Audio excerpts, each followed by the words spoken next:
Today we're cooking fish the old way, wrapped in clay and baked in fire.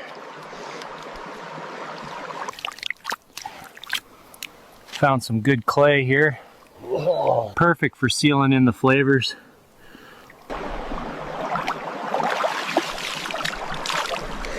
Stuffed with forest herbs. This will be a treat.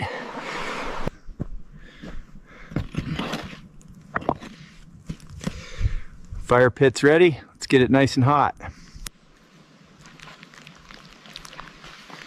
All sealed up, ready for the fire. Now we wait. Slow cooking brings out the best flavors.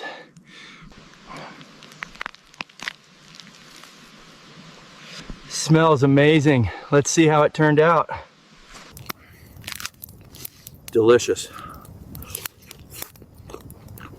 Nature's Kitchen never disappoints.